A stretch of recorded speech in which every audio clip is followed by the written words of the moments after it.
how do you break that cycle? And for me, it's adding another dimension to this, from concrete to a higher level of abstraction. Now, abstraction is one of those words you say and people start to squirm and get uncomfortable. This is actually a good thing. Abstraction is a very valuable thing for innovation. So what we need to do is not just go from left to right here and jump into implementation. We need to take those insights and synthesize them at a higher level and create a new architecture for defining what the problem is.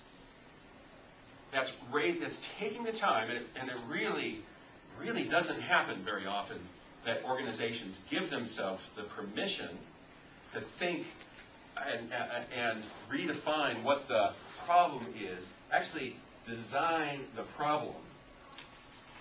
They don't really tend to do that. So it's about modeling the system that the problem lives within. It's redefining that problem space, and it's creating holistic frameworks for understanding that. Usually we try to model and visualize those in some kind of conceptual mapping to provide new tools to think with. So the example that I gave on the iPod, they didn't go from here to here. They went and said, what's the system that the iPod lives within?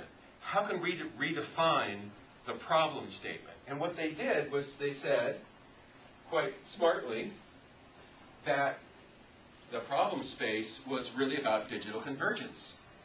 That as human beings, we have digital convergence going on in our lives. And not only do we want to have photography, but guess what? We have the same needs for, not only do we want music, but we have the same needs for photography and images. And yes, we like to do voice, and we like to do text, and we like to leave each other messages, and we like to IM. And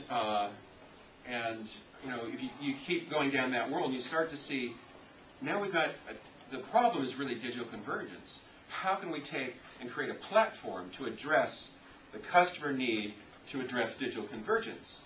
And they went from iPod to iPhone because they actually took the time to reimagine what the problem is that they were defining and solving.